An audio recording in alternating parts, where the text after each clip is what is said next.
How to get rid of sandflies. Sandfly is the common nickname for various species of small biting insects.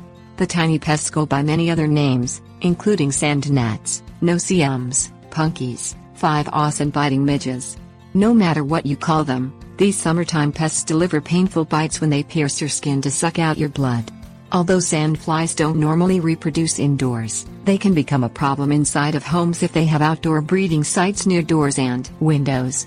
Fortunately, you can prevent sandflies from getting inside and eliminate the pests that still find their way into your home. About sandflies. Tiny sandflies generally don't get larger than 1/16 inch long, which allows them to easily pass through standard window screens and slip through small cracks around doors and windows. Sandflies need humid environments and, as their name implies, prefer sandy areas around beaches, lagoons and mangroves. The females will also lay eggs in moist soils around ponds, creeks, streams, lakes and dripping air conditioners. Although larvae are active throughout the year, the adults become most active from June through August and normally feed around sunset and sunrise. Using insecticides indoors. Spraying pesticides can offer fast, but temporary, relief. You'll need to repeat applications because the insecticides safe to use indoors don't have any residual effect.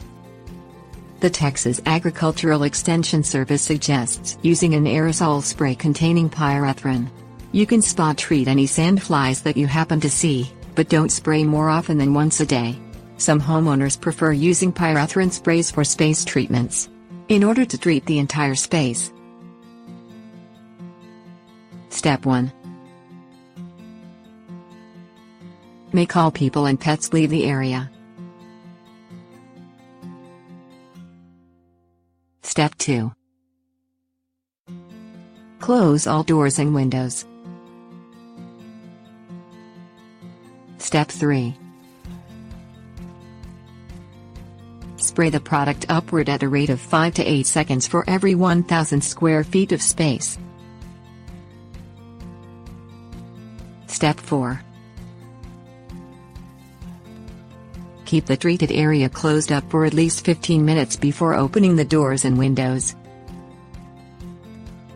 Step 5. Allow the room to air out for at least 30 minutes before re-entering. Step 6.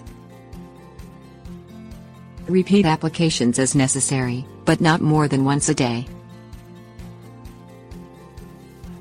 Warning.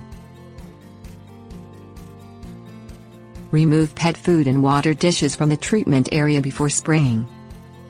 Clean food prep surfaces after treatments.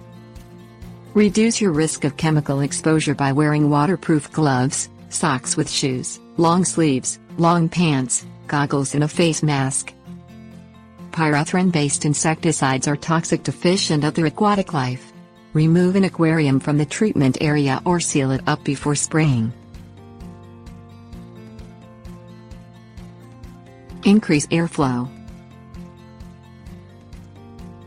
Because the blood-sucking insects are so small and such weak flyers, you can stop sandflies from feeding on you by creating a moderate breeze. Turn ceiling fans on high and set up table, box, window and pedestal fans to increase air circulation throughout your house. Excluding sandflies. You want to stop sandflies from getting in your house by sealing up all little cracks and gaps that allow entrance. Because the small pests can slip through standard 16 mesh screens, consider replacing window and door screens with those of 14 mesh or smaller. Repair damaged screens immediately.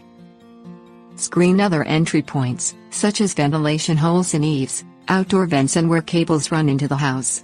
Use caulk to seal up smaller gaps, including those around doors and windows. Brick homes often have weep holes that allow sandflies to enter homes. You don't want to completely seal up those holes because they help stop condensation from accumulating inside of walls. The Texas Agricultural Extension Service suggests plugging up weep holes with plastic or nylon scrubbing pads instead. Cleaning up outside. Making your outdoor areas less attractive to sandflies helps prevent them from making their way inside. Because the pests are attracted to moisture, you need to get rid of all standing water around your yard. This might mean cleaning clogged gutters or pouring freestanding water out of flower pots, bird baths, old tires and other containers.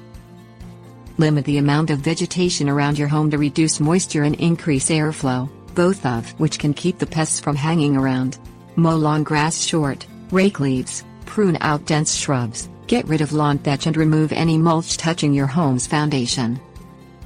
Sandflies are attracted to shiny painted surfaces, perhaps because they think it's water?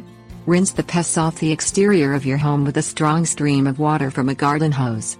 Do this about midday so the water doesn't attract even more biting pests to the area. Don't spray around dusk or dawn when the sandflies become active. Applying barrier sprays. Sandflies are attracted to places where humans live and will wait on screens, vegetation and exterior walls for a food source to wander by. Making a barrier spray with an insecticide containing a synthetic biothroid, such as bifenthrin, helps reduce the number of pests that make it inside your house. Carefully read and follow the manufacturer's instructions before use. One product recommends using 2 tablespoons of 7.9% bifenthrin concentrate for every gallon of water. Use a handheld sprayer to apply the solution to your home's foundation as well as 3 feet up exterior walls. You can also spray bifenthrin on plants and in the little cracks and gaps around door and window frames. Repeat treatments, if necessary, but not more often than once a week. Reapply after a heavy rainfall. Warning: bifenthrin is a broad-spectrum pesticide that kills all insects, including beneficials, such as honeybees. Spray in the early morning or late evening when bees are less likely to be active and avoid spraying blooming plants.